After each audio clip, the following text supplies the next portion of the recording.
Good evening and welcome. I'm Ben Tudelo and I'm an associate professor in the Department of Geosciences in the Faculty of Science and the Gallagher Colloquium series lead. It is wonderful to have so many of you joining us online for tonight's Gallagher Colloquium presentation, giving us the opportunity to engage with more attendees from around the globe. We are recording today's session and I will be posting this video on the Faculty of Science website. I encourage you to check out our website, which is at science.ucalgary.ca for event listings and video updates. As we come together in these times of physical distancing and virtual connections, I like to think about who I'm sharing this space with, both near and far. We're broadcasting from Calgary, which is located on the traditional territories of the people of the Treaty 7 region in southern Alberta, which includes the Blackfoot Confederacy, comprising the Siksika, the Piikani, the Kainai First Nations, as well as the Tsuut'ina First Nations and the Stoney Nakoda, including the Chiniki, Bearspaw, and Wesley First Nations. The city of Calgary is also home to the Métis Nation of Alberta, Region 3. The University of Calgary is situated on land adjacent to where the Bow River meets the Elbow River, and that the traditional Blackfoot name of this place is Mohkinstsis, which we now call the city of Calgary. Since 2015, the Department of Geoscience has organized over 30 Gallagher Colloquium series lectures and invited speakers to share their passion for science, scientific research, and exploration. I'd like to take a moment and recognize the Gallagher family for making this series possible through their generosity and vision for deep connections between the university and the community. Thank you, Tom and Fred. Your support continues to promote and build public awareness for science and scientific research and helps us understand why science is fundamental and important not only to our own lives, but to the world around us. Now, I would like to invite Dr. Casey Hubert, Associate Professor in the Department of Biological Sciences and Campus Alberta Innovation Program Chair in Geomicrobiology. In addition to being a world-renowned geomicrobiologist, Dr. Hubert has played an important role in a collaborative team that has been testing Calgary's wastewater to monitor the spread of COVID-19.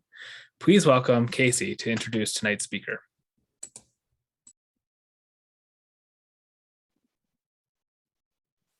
Thanks very much, Dr. Tudelo. It's a real pleasure for me to welcome Stephen Hallam as this evening's Gallagher lecture speaker. Professor Hallam has had a really successful career of doing exciting and I think inspiring research at the interface of geology and microbiology, which is a nexus that's also important to us, a lot of us here in Calgary, and therefore a great topic for a Gallagher lecture. So Steve's a professor in the Department of Microbiology and Immunology at the University of British Columbia in Vancouver, where he's been for about 15 years.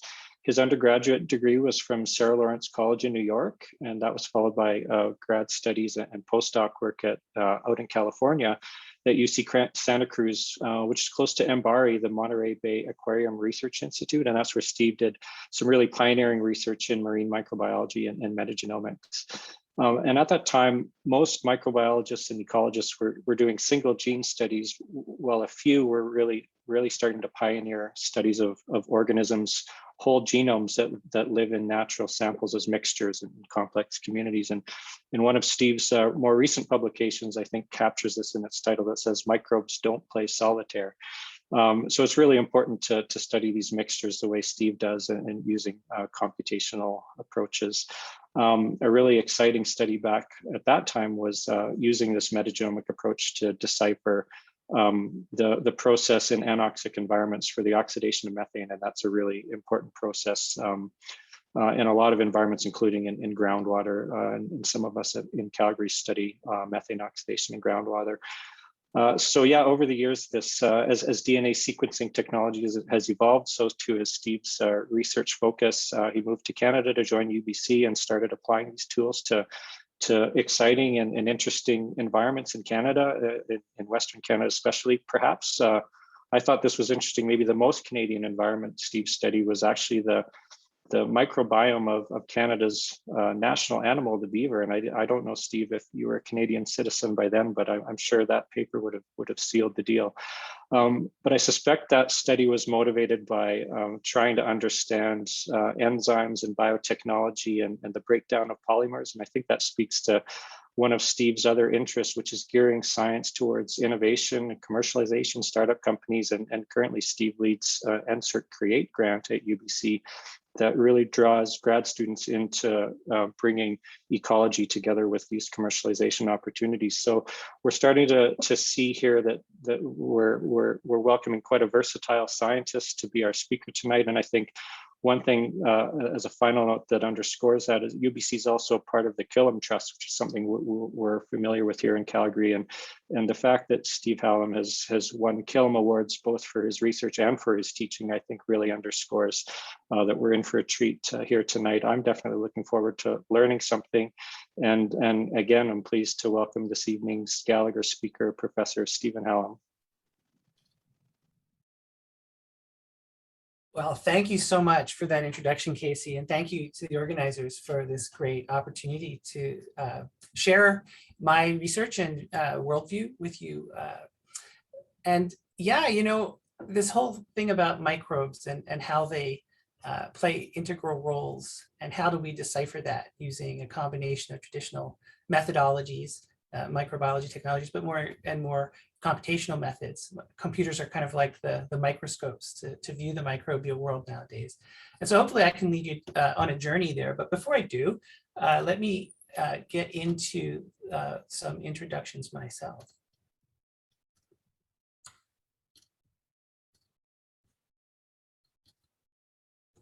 You've seen my whole talk in the view. So I'm going to talk to you about co-metabolic innovation along eco-thermodynamic gradients, and that's a mouthful. So I'm going to spend the first part of this talk trying to unpack those words and make them more meaningful. And as Casey alluded to, I'm also going to try to orient us towards application. So from that sense of wonder and the process of discovery to then what do we do with that? How do we influence the world with the knowledge that we've gained? And one of the things I just want to emphasize is that we don't do science in isolation. And you know, the biological sciences, as they increasingly become an information science through that lens of sequencing data, it reminds me a little bit of how physicists have to operate a super collider. You need a collaborative network. You need multiple expertise to come together. And the work I'm going to be talking about this evening is no exception. And so at UBC, there are a large number of people in my group, as well as collaborators. And throughout the world, there are various experts who provide samples, who provide knowledge, who provide expertise.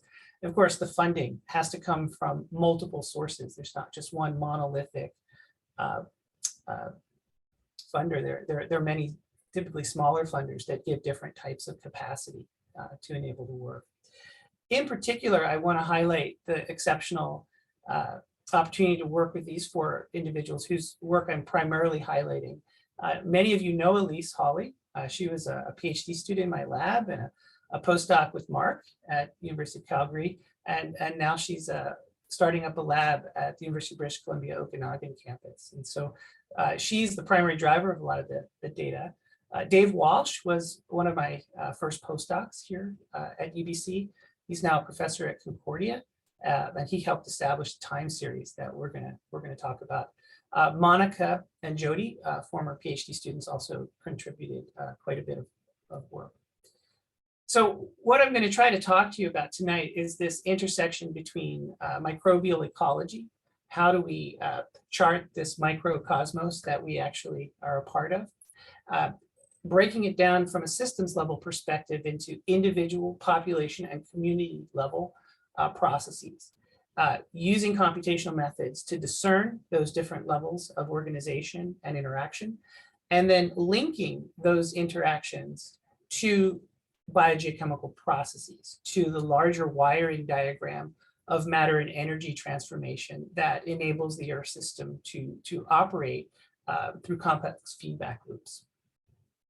And so I alluded to this microcosmos. This is an SEM image that was actually taken by my former postdoctoral advisor, Ed DeLong, many years ago. And it illustrates to me some of the interesting issues around studying microorganisms. There's some diversity here from a morphological perspective, but really most of that diversity that we're interested in is at the molecular level. It's how these microbes run their metabolic processes and how they network those processes together. There are an estimated 10 to the 30th power bacteria and archaea on the planet. And so if we pause for a moment and think about that number, that's more than the collective synapses of all human beings on planet Earth. So our collective consciousness is dwarfed by microbial numbers, and more than the number of stars in the known universe. And that's where the microcosmos comes from, in a way, thinking about these as individual members of a much more complex system. And collectively, they drive biogeochemical processes on a planetary scale. And Paul Falkowski calls them the microbial engines that drive Earth's biogeochemical cycles. And so here's a wiring diagram from a wonderful paper that he and Ed and others wrote in 2008, Science. It's a really good read if you haven't seen it. And so what we want to do is understand how microorganisms together operate these processes. Penny Chisholm in 2000, an NSF white paper, wrote, the regulation of the pools and fluxes in biogeochemical cycles have their origins in the genetic inventory of individual microbes. And that makes sense. Individual cells do specific things. But here's where it gets more interesting. And the regulation of these genes within the organism is determined by the environment. So there's feedback between the cell and its environment. As such, one can look at the microbial food web, that's the interaction space, as a collection of genomes whose expression and replication is coordinated through complex feedback loops at the organismal, so the individual level, population, and ecosystem level, so at the community level. So in order to get a sense of how microbes operate those cycles, we need to be able to look at them across that hierarchy. And so one way to think about that, I like to break it down as the ABCs of metabolic cooperation. And so we understand biochemical processes in individual cells. Here's a linear pathway where we go from A to B to C to D, and there would be 3 reactions that facilitate each one of those transformations. So you can get flux from A to D. So in individuals, we work out biochemical pathways and we think about that process. But actually what we're learning is that at the population level, these would be related individual microorganisms that are color-coded here. Sometimes processes can be distributed. And so there can be specialization. And so that part of the reaction can be run by a subset of the population. And the whole reaction is a manifestation of that set of related cells. And this can also happen at the community level, where you can have a metabolic process, a pathway, if you will, where individual microorganisms are essentially catalyzing each reaction step in that series. And so you get a community level or emergent metabolic pathway. And so we're trying to understand processes at all 3 of these levels. To a certain extent, it's a bit like an assembly line. So here's the linear model that humans have figured out how to operate, perhaps to our detriment and to the planetary systems. But they're efficient from a standpoint of constructing automobiles, right? But microorganisms have a different approach. They use more networked types of assembly lines where they are able to reuse and recycle products in a more circular, not entirely circular, but more circular way. And so here's a network. This is trying to illustrate the interactions between microorganisms. And so here, think of those nodes, those circles, as microbial groups, taxonomic groups. Some of them are color-coded here. The names don't mean anything specific, just to illustrate that there are different types of microorganisms. And those edges, the things that are connecting the nodes, represent a correlation. And so if 2 microbes are always co-occurring, they'll have a very strong correlation, they'll have an edge. And so those edges could be real interactions. They might be exchanging metabolites, for instance. And here we're actually scaling the size of the node to the oxygen concentration in which those microorganisms are found. And so as you move through this network, you can actually see as we move along the energy gradient, if we think of oxygen as a terminal electron acceptor, where we get very good energetic yield, so it's a preferred electron acceptor for the energetics. As we move from the high oxygen into the low oxygen regime, the interactions change. The microorganisms in the way they relate to each other, even the same types of microorganisms based on the color coding here, connect the dots, so to speak, with different members of the community. And one of the things that we might want to understand that could actually be applicable if we're designing bioreactors, for instance, is the extent to which co-metabolic interactions, the extent to which the network requirements, those relationships, remember I showed you the biochemical pathway at the individual population community level, as we move into lower energy regimes, if there's some kind of selection for increased metabolic interaction, increased breaking down of pathways and sharing of metabolites to complete processes. And so that's an idea. And so if we want to study those ideas, we need to identify environments. Either we need to create them in the laboratory, or we need to find them in nature where there are gradients of electron donors and acceptors. And so here, if we take the classic electron tower, where we have oxygen as the best and CO2 at the base of that tower with respect to energetic yields. And we look for an environment. In this case, here's a marine ecosystem where there's an oxygen gradient.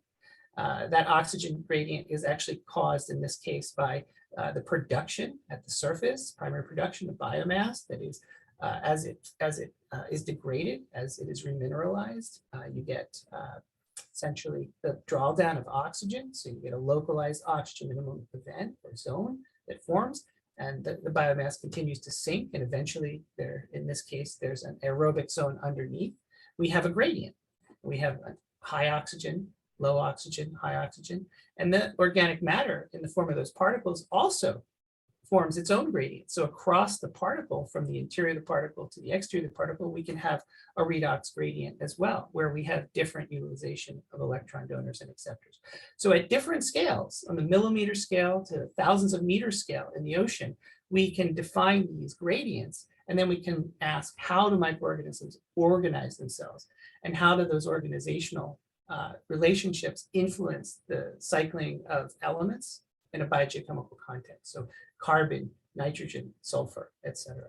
And this is more than an academic exercise, because as I had alluded to before, given the numbers, the number of microorganisms interacting on a planetary scale, you ultimately shape the conditions for life on the planet.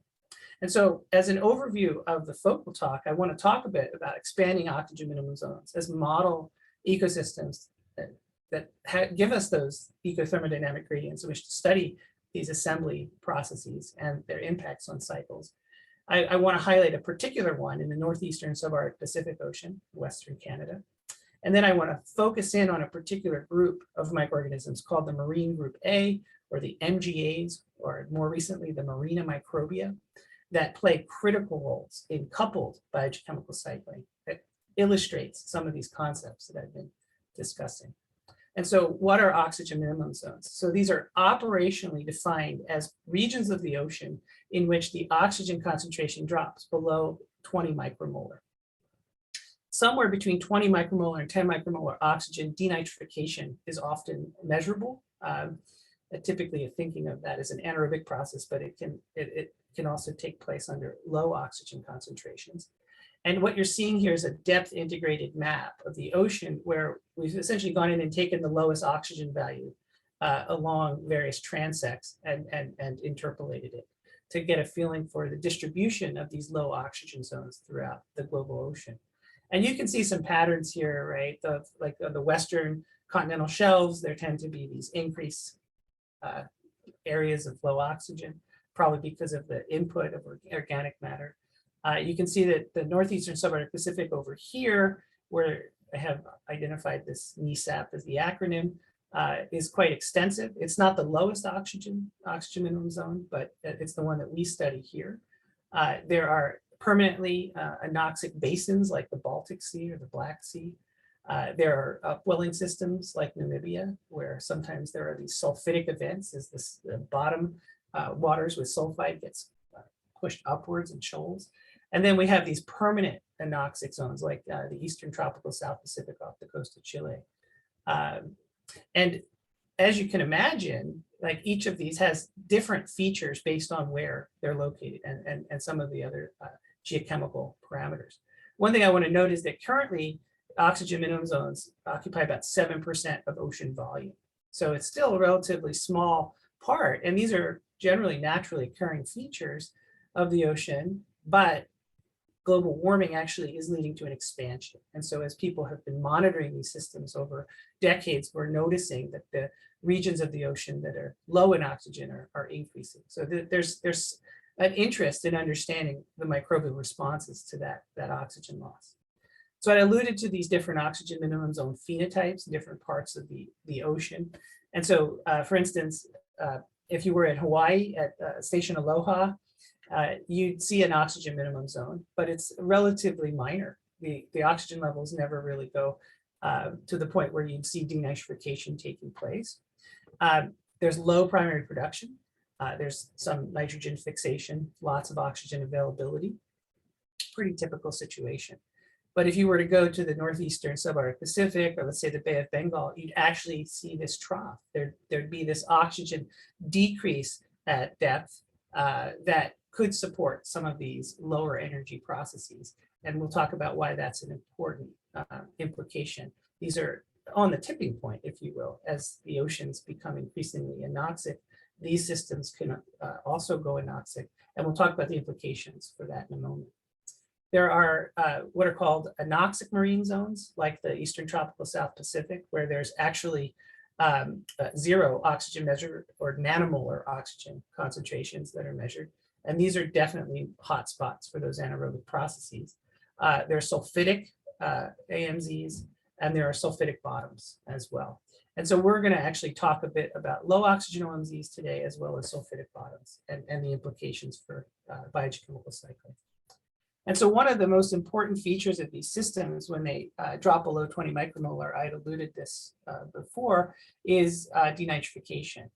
And the nitrogen cycle as a whole can be thought of as a very modular biochemical cycle where we have different component parts. We have reversible reactions, and it's biologically driven, which is also quite fascinating. So different types of microorganisms often specialize in different aspects of the nitrogen cycle. And 7% ocean volume is responsible for about 50% of the nitrogen loss through denitrification in anomox. And that's happening in oxygen minimum zones. So that's one of the reasons we care about them, and one of the reasons we care about expansion of oxygen minimum zones, because as we lose that nitrogen from the ocean environment, as it goes off into the atmosphere as into gas, of course, you have to fix that nitrogen. That's costly. And so we're basically in a situation where we can lose nutrients from the ocean through the expansion of oxygen minimum zones. So we're going to be focusing primarily on the denitrification pathway, where we take nitrate down to nitrite and ultimately to N2 gas. And we're going to be thinking about the various microorganisms in these low oxygen waters that carry that process out. And as I alluded to before, when I mentioned the ABCs of metabolic cooperation, and as I mentioned the modularity of the nitrogen cycle, the denitrification pathway is a really good example of that modularity. And here we're expanding it a little bit to include ammonia oxidation and anomox. But there are these four players, if you will, to think about from the microbial perspective in oxygen minimum zones that play really important roles. There's a gamma proteobacterium called SUP5, or Thioglobus, as it's been renamed, that does partial denitrification. And so it carries out the process from nitrate to nitrous oxide. But there's an interesting question mark about which organisms complete the denitrification pathway in some of the low oxygen waters. We have anomox bacteria that are performing this coupling with nitrite and ammonium to produce N2. We have ammonia oxidizing archaea that take this ammonia and convert to nitrite, and then nitrite oxidizing archaea like nitrospina that complete this process from nitrite to nitrate. And so these are all linked together in different ways, and these organisms, microorganisms, find ways to either compete for substrates or to cooperate to complete the pathway. And so we're going to focus in on the northeast subarctic Pacific now as a model system to study these microbial responses to low oxygen environments. And we're going to focus on the nitrogen cycle. So let's go down the gangway to the boat. And this is Monica, by the way. And I'll just introduce you briefly to the NESAP OMZ. And so if we project ourselves from the coast, Vancouver to Vancouver Island, there's a fjord here called Saanich Inlet. And at Saanich Inlet, there's an Institute for Ocean Sciences. And the ship leaves from there and it steams out over 1,400 kilometers to this station P26, also known as Ocean Station Papa. And that transect called Line P is, I think, if not the oldest, one of the oldest ocean-going transects that has been in continuous operation. So since the Second World War, when it was run as a weather station process. So getting the weather at Ocean Station Papa so that we could make predictions about what was coming There are a number of stations intermediate. They transect different oceanographic regions near the coast, nitrate limited, silicate limited in the intermediate zone, and iron limited out here in the open ocean. And there's this large oxygen minimum layer that I had alluded to before, between 500 and 1500 meters, that is continuous in the northeastern subarctic Pacific. Saanich Inlet, interestingly enough, is seasonally anoxic. And so we have this end member that gets anoxic and sulfidic in the bottom waters. And then out here in Ocean Station Papa, we have the low oxygen, but not anoxic conditions to assess. And one thing that we should point out is that since the 60s, I have measurements here of oxygen at Ocean Station Papa. We've seen an increase in the oxygen minimum layer. And so there's been shoaling from 400 to 300 meters. So it's expanding upwards in the water column. And we've seen an intensification of the oxygen decrease or loss in the core of the oxygen minimum zone, as illustrated here in the blue. So blue is low oxygen, red is high oxygen, and over 22% oxygen loss since 1962. So there's definitely a change. We don't know if it's a terminal change, and there are cycles that do take place in the ocean that don't have anything to do with human activity. But given the global expansion that's being observed, we're very interested in knowing, is this system potentially going anaerobic in the future? So we've established our own time series since 2006. We've been going out and sampling along the Line P transect 3 times a year. And in Saanich Inlet, we actually would go monthly to collect samples. We've collected these different stations at these specific depths, traversing the oxygen minimum zone, and basically collecting all kinds of biomass for what we would call multi-omic investigation. So looking at DNA, RNA, and in some cases protein from the microbes inhabiting the water column along these thermodynamic gradients. In total, we've collected over 317 human genome equivalents of data. So there's a lot of information from both Saanich Inlet and Line P collectively. And one of the things that we can do is just ask who's there. What are the dominant microorganisms in the water column, as a prelude to thinking about how they interact with one another. And one of the things that's really striking, if we focus on that Ocean Station Papa, that P26, the terminal station along the transect, and we just look at the microbial diversity, well, one thing we can see is that the ammonia oxidizing archaea are really abundant in the water column there. And then there's this second group called the marine group A that are also quite abundant. Almost 20% of the microbial diversity is coming from this group, marine group A. Who are they? So we're going to talk about that because they're kind of mysterious. And then a number of other groups, many of which have been implicated in some of these coupled biochemical processes in oxygen minimum zones. But the marine group A in particular, this is not like saying E. coli. This is like saying gamma proteobacteria or proteobacteria. So it's a phylum level designation. So there can be a lot of diversity within what we're calling the marine group A. And one of the things we can do with this type of data, I had alluded to the network before when I talked about various microbes organizing themselves along an oxygen gradient. Well, here's the data from Ocean Station Papa, from that terminal point along the transect. And we've taken all the various taxonomic groups that we've identified and we've clustered them, and we'd ask which groups are correlated with one another. And then we plot that out as a network. And we can see that the surface ocean forms a group, and the dark ocean forms a second group. So here's the surface ocean microbes, and they're distinct from the below the photic zone, the microbes. And that's pretty well understood and expected. But what's really fascinating is that even within the deep ocean, so there's a gradient there, these are the 1,000-meter samples over here, and these are the 500-meter samples over here. And so as we go into the oxygen minimum zone, there's a different consortia, if you will.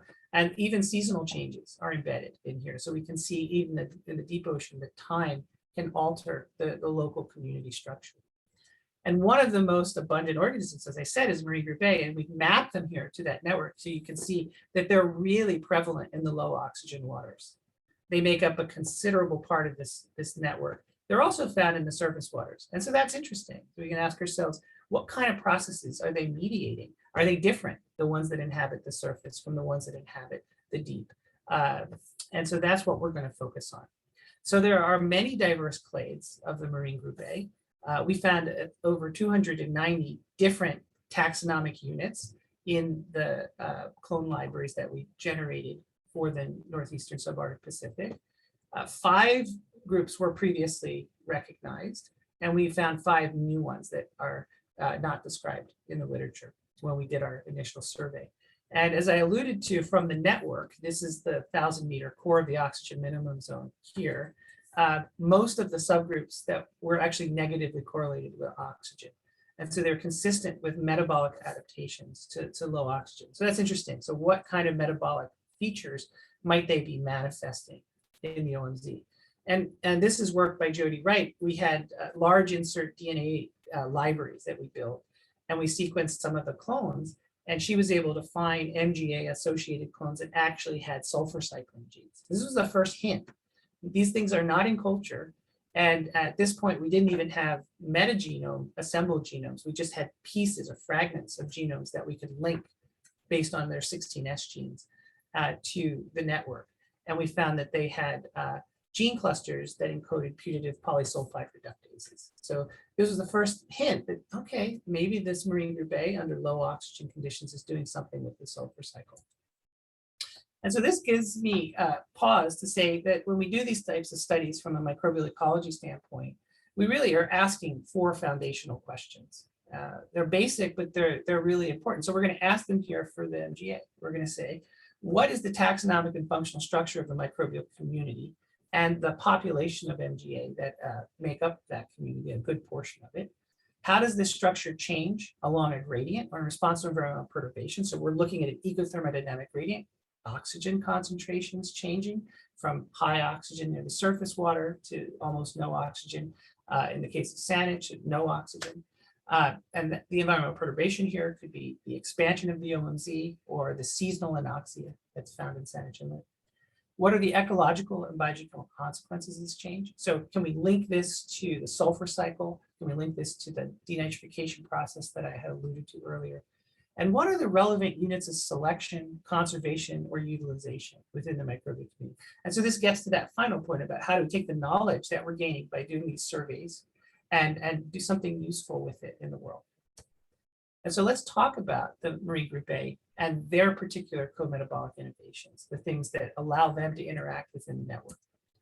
And so we used a technique that is still yet to gain enough traction, I think, called single cell genomics. So Casey had alluded to metagenomics, where we're taking all the cells that we can concentrate on a filter and we're lysing them, extracting the total DNA from the community and sequencing. That's a shotgun, whole genome shotgun metagenomics. And we have all these puzzle pieces and we have to put them back together again. People are getting good at that. The algorithms are improving, but there's still a lot of noise. Another approach, though, is single cell genomics. I say it's very elegant. It's also very expensive, where we use a flow cytometer to sort individual cells from the community into a 384 well plate. So each well in a plate has 1 cell. And then we do whole genome amplification of that single cell. So that's a really powerful technique to get single cell organism level resolution. Unfortunately, though, the sequencing itself is incomplete. So we don't get complete genomes when we do single cell genomics, we get partial genomes. But we can still learn a lot. And this is the technique we opted for to study marine group A. And we decided to do it on a global scale. So instead of just focusing on Saanich Inlet and that ocean station Papa along the transect, we looked around many sites where there were single cell genomes available or samples for single cell genomes available. And in total, we had 25 genomes from these different sites around the global ocean. And so we started to ask questions like, how are they related? How are they distributed? And what kind of functions do they encode? And so the first thing is we just compared them to each other and developed a phylogenetic tree within the marine group A based on those 25 single cell genomes. So we could place Marina microbia as a group, as a phylum level group in a tree of life context here. And then we could open that up and relate these different marine group A single cell genomes to one another. And one of the striking things we saw just at this level is that, we could identify 1, 2, 3, 4, 5, 6, 7, 8, 9, 10, roughly 10 discrete clusters of marine group A throughout the global ocean. These are color coded and numbered to give you a sense of how they're related. And then we could go around and use metagenomic data sets. We could map all the shotgun reads that are found in global ocean studies. In fact, 594, we looked not just in the ocean, but in terrestrial environments as well. These are metagenomes that are publicly available. And we just mapped the data onto our MGA scaffolds and said, how are they distributed in the ocean and around the planet? So if we just focus on down here, we can see that they're enriched in the ocean. And in fact, more MGA sequences are associated with low oxygen and in fact sulfitic waters. That was something we had already correlated with in the NESAP, and you really don't find them very much at all in terrestrial systems. So these really are a marine group. I think that's an apt name for them. But we could also look at the distribution, the vertical distribution of these different marine group A types based on the single cell genomics. And we could see really interesting distribution patterns. And so again, just focusing on the colors and the depths here in the Eastern Tropical South Pacific, you can see like there's one dominant type near the surface, and then there's different groups that start to come up as you move down the water column. And then you have a completely different group here in the oxygen minimum zone. Same thing at Ocean Station Papa. In the NESAP, you can see that there's this group near the surface that's completely lost by the time you get into the oxygen minimum zone. And then it's like this endemic group in Saanich Inlet that seems to be more associated with the sulfitic system. So this is really interesting. There's vertical zonation of this phylum level group. So these different members of the marine group A seem to specialize in different types of environments along those thermodynamic, eco-thermodynamic gradients, specifically the availability of oxygen as a terminal electron acceptor. And so when we looked at the phylogenetic tree in relation to the electron tower, we were really intrigued because the group literally organizes itself from the bottom here to the top along the energy gradient. So that the groups that are here, that are closely related down here in the tree, live in the oxygenated surface ocean. And the groups that live deeper in the tree over here are found in like anaerobic reactors that convert plastic to methane. And so in between are the groups that inhabit the oxygen minimum zones. And it's very striking that the phylum level resolution of the marine group A follows this thermodynamic gradient. And again, we're asking now, given the fact that we have these genomes, what specific functions? We had a clue that they do something in the sulfur cycle, but can we use the genomic information that we have to link this phylogenetic pattern to a particular energy metabolism, a particular set of interactions within the network? And so in order to do that with more confidence, I told you that single cell genomes tend to be incomplete. We wanted to try to complete them. And so we used a method called single cell amplified genome extrapolation, where we took the single cell amplified genomes, which are labeled with taxonomy. We have confidence in their taxonomy, but they're incomplete. And we use them with the whole genome shotgun data from the metagenomes, and we merge them to form what we'll call population genomes that are more complete and higher confidence because they're scaffolded using the single cell genomes. And we can use like a multivariate approach here. This is an ordination to bin those different populations. So these are statistical properties of the DNA sequences that we're able to identify and use in this distribution. And related sequences grouped together and dissimilar sequences are further apart. And so here you can see that we're able to resolve these bins, if you will, for 7 of the major MGA lineages that are in the tree. And now these are near complete genomes. If we wanted to think about their functional repertoire, we have more confidence in our predictions.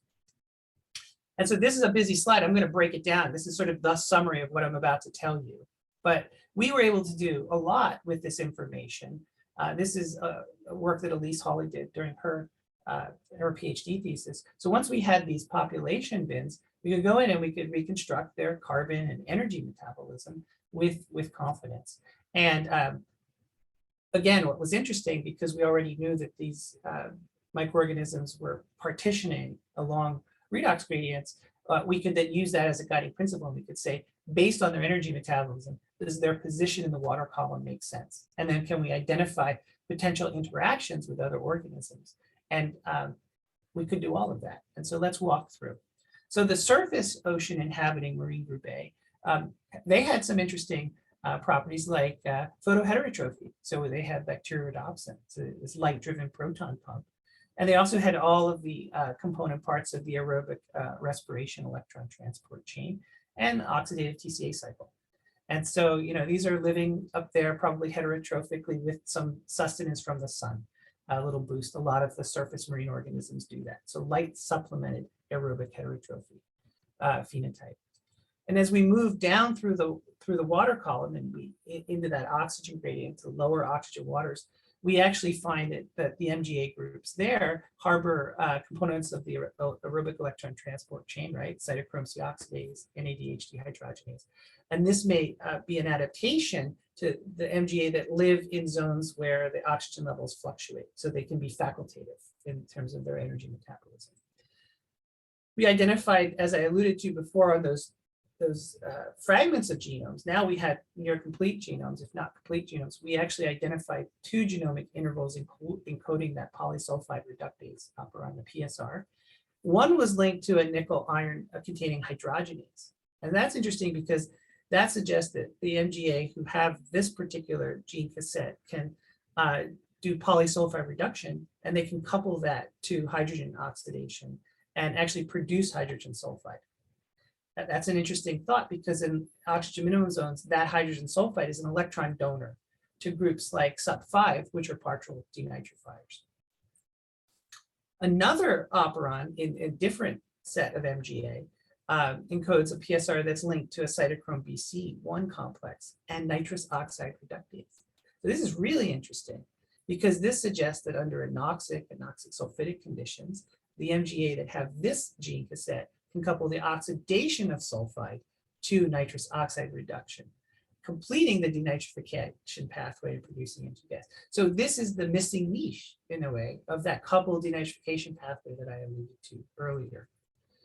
And this was really a great moment because we knew in Saanich Inlet, at least, that this dominant partial denitrifier, for the most part, there are versions of this organism that have subsequently shown up that do carry out the whole process, but the major ones in Saanich were lacking nitrous oxide reductase. And here we found this MGA in Saanich that only had the nitrous oxide reductase with respect to the denitrification pathway.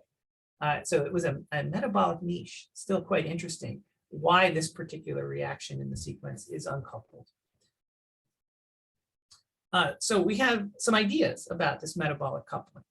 So under sulfur limiting anaerobic conditions, we have these hydrogen oxidizing, polysulfide reducing MGA, and they're producing hydrogen sulfide that could support a cryptic sulfur cycle. So they could feed electron donors to the gamma proteobacteria that do the partial denitrification.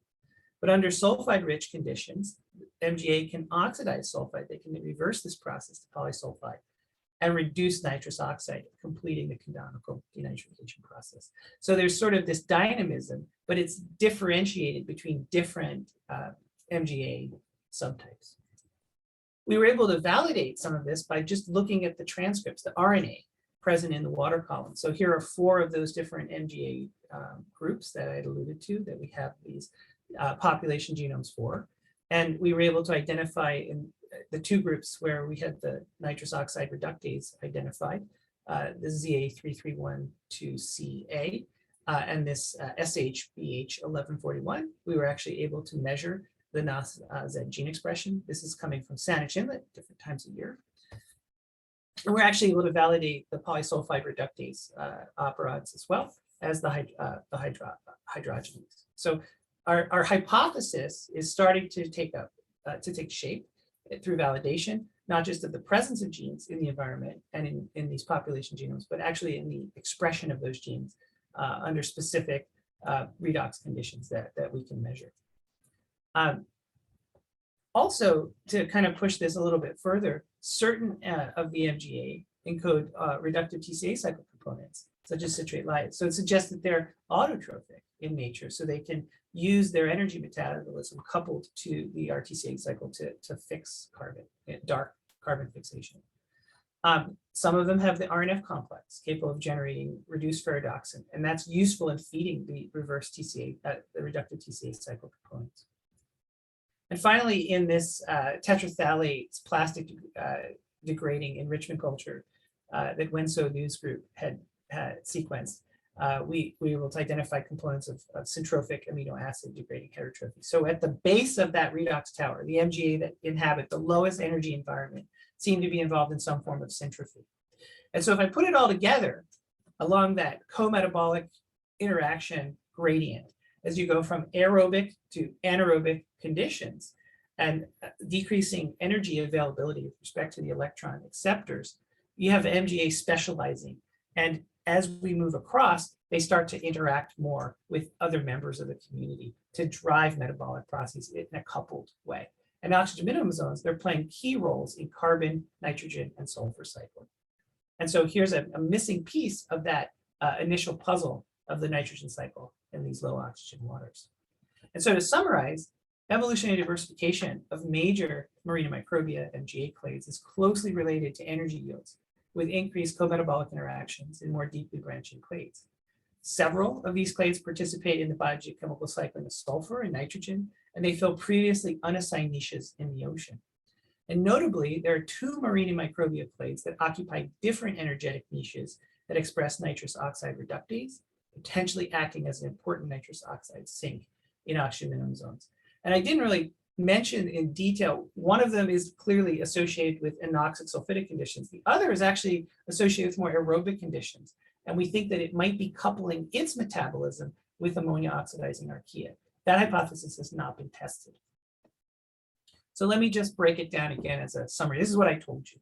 At the outset, we were going to explore the microcosmos at different hierarchical levels, from individual populations, community level. We're going to use various computational approaches to focus in on those different levels, like a microscope. And we're going to try to link them to biogeochemical cycles. And so the MGA journey essentially walks us through that process. From a complex community, we identify the individual cells that are MGA. We sequence those populations. We link to the metagenomes to form population genome bins. And then we relate the functions that we identify in those populations to community level processes, specifically in the context of oxygen minimum zones, the cycling of carbon, nitrogen, and sulfur. So I want to end on this quote because this is where we go to action. The extension of ethics, so far studied only by philosophers, is actually a process in ecological evolution. Its sequences may be described in ecological as well as in philosophical terms. An ethic, ecologically, is a limitation on freedom of action in the struggle for existence. An ethic, philosophically, is a differentiation of social from antisocial conduct. These are two definitions of one thing. The thing has its origin in the tendency of interdependent individuals or groups to evolve modes of cooperation. This is Aldo Leopold in the Sand County Almanac, 1949. Microorganisms have a lot to teach us about cooperation. And actually putting it into action is, as Casey alluded to, is this training program that I'm involved in called Ecoscope.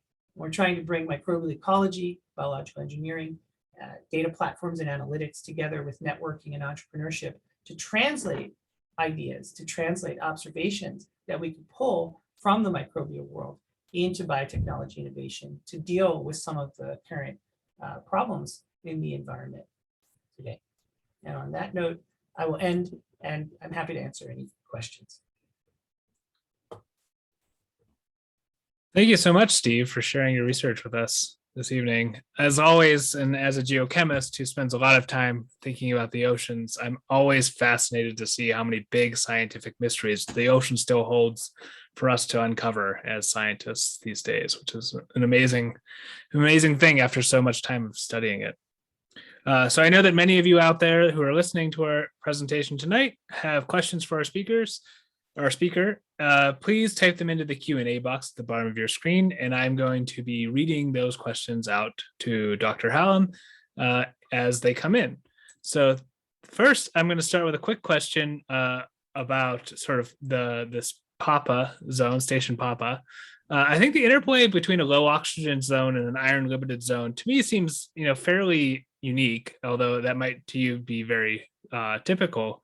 So what are the processes that lead to that sort of iron limitation and low oxygen in the same place in the ocean? Is that all biologic, or is that partially due to the geochemical dynamics of the ocean? Yeah, actually, yeah, that's a really good point. I mean, this is an interesting system because it's like it's layered, right? So there's oxygenated water, there's an oxygen minimum layer, and then there's oxygenated water down deep. And so some of that is biological, but as you alluded to, if production is low, then you wouldn't expect a real serious drawdown of the oxygen, more like the Hawaii Ocean Time Series observation station at Aloha. Where you have a drop in the oxygen, but it doesn't go so low. And so, yeah, so there's a combination there. Some of the biological activity is driving oxygen low, but also you have the way that the water is ventilated. And so it has to do with circulation patterns that entrain that low oxygen plume. And the system is, this goes beyond Ocean Station Papa. I mean, I haven't looked recently, but I think that oxygen minimums layer extends to Japan, as far as I can tell. Well, that is quite fascinating. I mean, as somebody that's been involved with Ocean Networks Canada and trying to understand, just the chemical dynamics of the ocean, it's always quite interesting to see these things come out.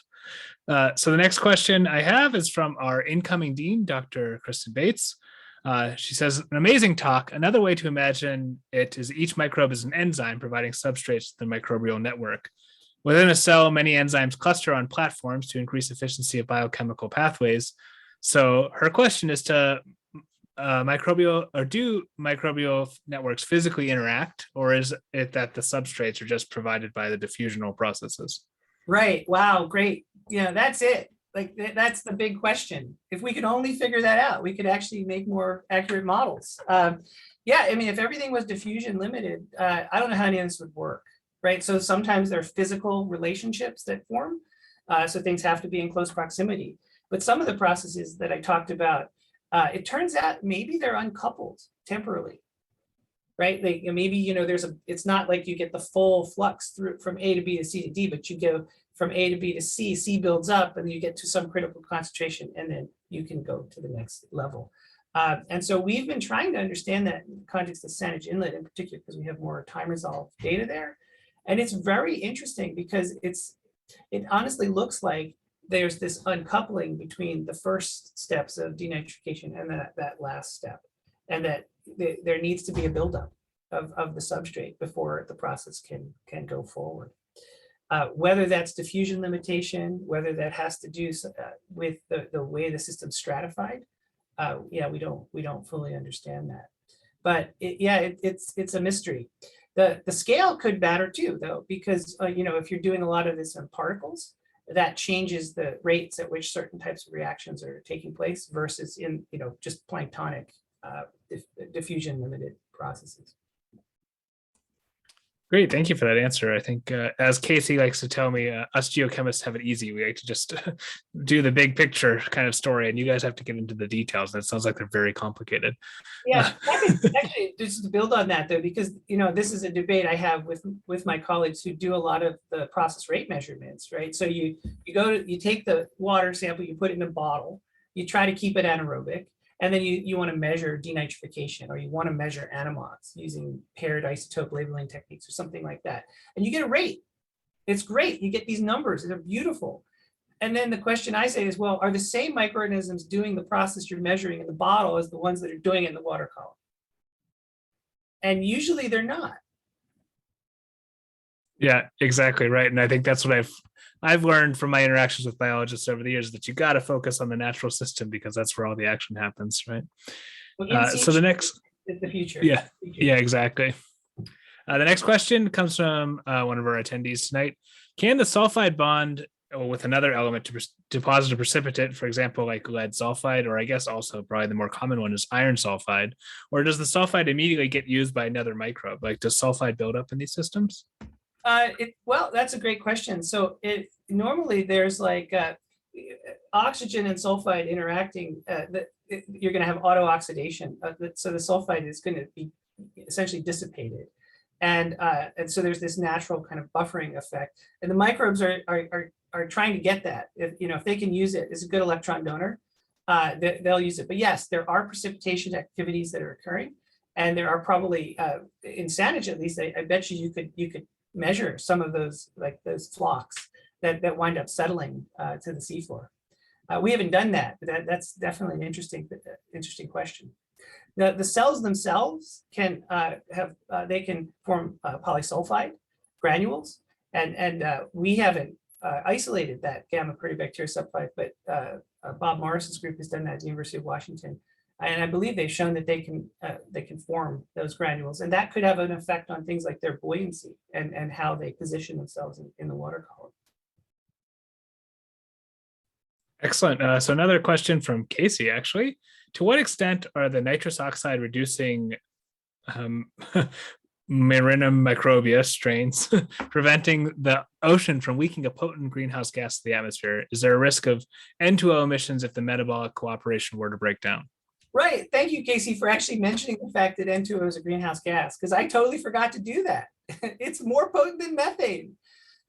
So yeah, that's a big question mark for us, and something we're definitely interested in. And that's a great segue, because one of the things we're trying to do is test that hypothesis directly by understanding if these nitrous oxide reductases are bona fide nitrous oxide reductases. They do the thing that we hypothesize that they do. And we've actually been working with the Joint Genome Institute to create synthetic gene cassettes from the marine group A nitrous oxide reductase complexes, as well as a number of other nitrous oxide reductase complexes that exist in the oxygen minimum zones from Saanich Inlet and Line P. It's really complicated because these things, it's not just expressing a single protein. These are multi-subunit proteins that have metal centers, and they require chaperones and other accessory proteins in order to insert the metal center and to fold properly. And so we're trying to test that hypothesis. The short answer is I surmise that they do play a pretty important role in buffering N2O release into the atmosphere. Excellent. Thank you. So the next question comes from Peter Dunfeld. Hi, Steve. Interesting as always. Perhaps this was implicit in your conversation, but does the increased metabolic cooperation go together with increased specialization? In other words, do you see loss of function in the strains that are more cooperative? Right. Really interesting question, Peter. And by the way, I'd be happy to participate in the students committee needs. I said it on air so that I couldn't change my mind. Yeah, so that's a really interesting question. So one of the things in the ocean environment is that we noticed this process of genomic streamlining in many marine microbes, where the genomes actually get smaller. And there's different ideas about why that might be. Maybe it's more efficient for replication depending on where you're living. But it does certainly lead to this question of if your genome's getting smaller, you must be getting rid of certain functions, and therefore you become more dependent on either other members of your population or community to provision you with those metabolites or the capacity to make those metabolites that you no longer encode. And so one of the interesting things with the marine microbia is actually the genome size is smaller in the surface ocean. It's small in the oxygen minimum zone, but in the tetrathalate reactor, it's bigger. It's actually a larger genome. So it didn't streamline there.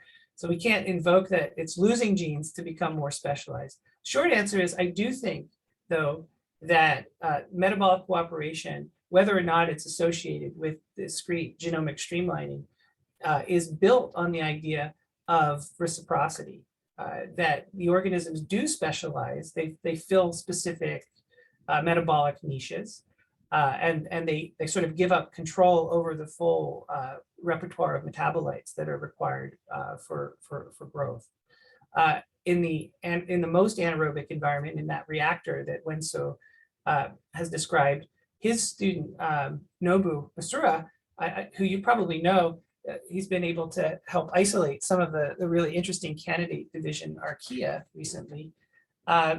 Has a great knowledge, and we collaborated with him actually on the MGA story. It's a great knowledge of these energetic pathways. And has some really interesting papers. There's one in ISNI in particular, where they dissect the network of these metabolic interactions in that particular reactor. And essentially, what you can see is that there are all these different uncultured microorganisms that each specialize in a different electron exchange type of process. And so they form this incredibly diverse network that increases the efficiency of electron transfer reactions. It's just not one organism dominating. It's like the collective that leads to some community level objective function that allows that reactor to, continue its process efficiently. So yeah, I think maybe the argument here is that as you move into the lower energy regimes, you go from kind of like, I'm going to maximize my own growth, and I'm not going to look around to see how that affects my neighbors, to I'm going to try to maximize my growth, but I may not do it at the expense of my neighbors. I might actually help the community level objective function. I might actually be not growing at the same rate. I may not be getting the same growth yield because I'm more concerned about existing under these low energy conditions than making lots and lots of copies of myself. So that becomes a strategy for fitness. Yeah, so I think a good follow-up to that question is, again, a second question from Dr. Bates. Many microbes remodel their metabolism, which allows them to live in many environments, as we know. Do you find any microbes that will be physically found in multiple layers, right? So do you see the same guy coming in these different parts of the ocean? Right. In terms of like a single genotype that exists along the entire gradient, if you will. So far, no. Now, there can be like physical movement of microorganisms. So in Saanich Inlet, for instance, there are these deep water renewal events where the system stratifies through the summer. There's lots of activity at the surface, lots of carbon, a lot of remineralization, gets really, really stagnant. And then towards the end of the summer, on some neap tide, there's this colder oxygenated water that comes in over the sill and it pushes the reduced water upwards. And that's physically transporting microorganisms into the deep water at Saanich. So sometimes we see signatures of microbes that were found out in the Harrow Strait, for example, and deep further out, in the aerobic zones of the ocean that come into the deep water. But that's because they've been physically transported. So if you really want to think about it, Martin Poltz has a slide that I've borrowed from him from time to time, where he has snowflakes and genomes. And the take-home message is that microbial genomes are like snowflakes. Everyone is different. And that has profound implications for function. Yeah, I totally agree. So a follow-up on that is, and this is coming from one of my students in my lab, where we've seen, I guess, the isotopic manifestation of cryptic sulfur cycling in some of the places where we've worked. And so what is it that forces a geobiologic system into that regime? And what really is cryptic sulfur cycling, in a sentence? You're going to have to ask Don Canfield. Exactly. Or Bo Barker Jorgensen. Yeah, right? I mean, it's interesting, right? Any of these cryptic processes it's like the flux of that is so fast. You would never measure it. It would never accumulate in your bottle test unless you used some excess of the labeled substrate. And he had to use some real sophistication in the ETSP to measure that cryptic sulfur cycling. Initially they tried to just do it based on whether they could identify the particular gene elements, and at the end of the day, they had to kind of get at the process rate. So I don't have any evidence for cryptic sulfur cycling in Saanich Inlet or the Northeastern Subarctic Pacific. That has yet to be determined. All I can say is that we've hypothesized, based on the presence of these genes, that process is potentially occurring. And I would invite anyone who's interested in to come out on a boat and measure it with us. So my answer to you is, why not come out and do the experiment? Sounds too hard, man. So again, there's another question from Dr. Hubert. who says, regarding your EcoScope program and pursuing innovation and entrepreneurship in the sciences, have you found that the students are pulling you along, or are you pushing them along towards commercialization? Wow. Yeah, that one is interesting. So we started EcoScope partly because we wanted to help students find more options. We need the talent. We want it to stay. We don't want it to leave Canada. In fact, we don't want it to leave BC if we can help it. And those opportunities in academia are so rare. Right? So where did the PhD students go? So we thought, well, maybe we could help facilitate their entrance into the private sector, not in large monolithic companies, but what about innovation itself? They're doing really amazing projects. Could we help them mobilize those projects through technology transfer, through startups, and give them experience in startups so that they might see for themselves if that was of interest? So initially it was kind of pulling students along, although I'd have to say there were some students who inspired me in the first place to realize that was an option for them. Like the iGEM team at UBC, the undergraduate biomolecular design team. The students are so passionate about synthetic biology, and they're thinking about how to change the world through microbes that are engineered, and that kind of woke me up a little bit. So there was a pull from the students, and then we're like, what kind of programs from an academic point of view could we develop that curricularize these ideas a bit and create new opportunities for professional training? And so then there's this push now, and we found students who were motivated to participate in that.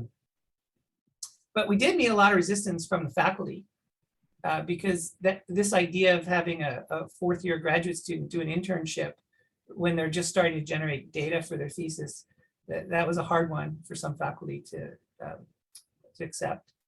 And I get that. I had a hard time with some of my students too, but part of it was they're looking for opportunities. And if we can give people the motivation to say, you know what, when I get out of here, I'm going to go start a company, or I'm going to go work for this company that's trying to develop carbon capture technology using microorganisms, and I know how to do that, then that's a good thing, because we definitely need to find solutions in the present tense to some of these issues. So that's very both directions. Yeah, and I think that's a very inspirational statement. So I'll leave it on this last question that we have here, and I thank everyone for coming tonight and asking all of the questions that we've gotten from the audience. The last question I have here is, thinking of scientific innovations, and many of us might think that it's really the advances in instrumentation, which you didn't talk about so much today, and computers that was finally allowing microbiologists to explore these molecular features of the ocean system. But I'm wondering, how much of this can be attributed to innovative methodologies layered on top of those innovations in techniques or innovations in instrumentation and computation? Yeah, they all go together, and in fact, they amplify each other. And so the instrumentation is absolutely critical. When I was at MBARI has this tagline, scientific discovery through the pure efforts of scientists and engineers, or something, or discovery through the pure efforts of scientists and engineers. So the whole point of MBARI was, when David Packard started this institute, was, engineers are really good at building things, and scientists are really good at thinking about what things mean. And let's just get them to talk a little bit more before the engineers build something, right? So that there's a feedback between the design, build, test, and learn process, so that the instruments are tuned for the questions that the scientists want to answer, and vice versa. And so that's my ethos here. Like I am dependent on my instruments. I am dependent on the algorithms that we use for the computational analysis. And if I can't work it out with students in my own group, we'll go find collaborators who have those expertise. But we're constantly being enabled by innovation on the technology front. I mean, we'd love to be doing Raman-based analyses, for example, if we could only get an instrument here. We'd love to be able to increase the throughput of our mass spectrometry so that we can do more samples. And so, absolutely, we're data-driven, and we're generating that data through instrumentation. And as I alluded to before, in situ measurements are really integral to, I think, getting at the truth. We've done studies where we've tried to compare, in situ collection versus what happens when we collect water and bring it to the surface and filter it. And I think we're missing the real authentic picture. It's not quite a bottle effect, but even in a Niskin, like the water collection bottles we use to bring the water up, things are settling. And the port of the Niskins that we use, at least, is not at the base of the bottle. And so, maybe we're, skewing our results. As things come up from the deep, dark, anaerobic sulfidic water column to the aerobic, the pressure's changing, the temperature's changing, they're being exposed to light. So yeah, being able to do in situ measurements and coupling the microbiology with process rate measurements in situ, for example, that still remains something I haven't seen enough of. And we need the numbers. The other thing is rate measurements, process rates for, and enzymatic kinetics for the various enzymes that we're talking about, like the nitrous oxide reductase, the polysulfide reductase. Because ultimately, we want to feed models. We want to be able to do time variable forecasts. We want predictive power. And the models are always going to be wrong, but they can be tuned as we make more measurements that are accurate. I hope I answered your question in a satisfactory way. You certainly did. I think the point is, as scientists and engineers, we're all trying to keep going, right? It's the technology's there, but I like that MBARI, that motto, that mantra. So thank you everyone tonight for your questions. It's been a pleasure being here with you for this event and being able to participate as always in these Gallagher presentations. So I'm going to turn it over to my department head, Dr. Stephen Hubbard. Hi, everyone. First, I want to thank everybody for being here. Another excellent event. Of course, thanks to Dr. Hallam for joining us this evening and sharing your research. One of the key objectives of this talk series is to expand our appreciation for science, and it is clear that today's presentation did exactly that. It was really something else, very thought-provoking. I also, of course, want to take a moment to thank the Gallagher family for their ongoing support of this public series and for being champions of science. Our students, faculty, and staff and alumni all have been made richer by being able to learn from world-class researchers and scientists like Dr. Hallam. If any of you are interested in supporting our research or any other faculty initiatives, please visit our faculty website at science.ucalgary.ca. Additionally, we will include the link in our post-event survey that you can follow. And before you leave for tonight, I'd like to tell you about our next event on November 18th. Our next Gallagher Colloquium will be presented by Dr. Sasha Wilson from the University of Alberta, and they will present on enhanced weathering as an ore processing technique for carbon dioxide mineralization and critical metal recovery.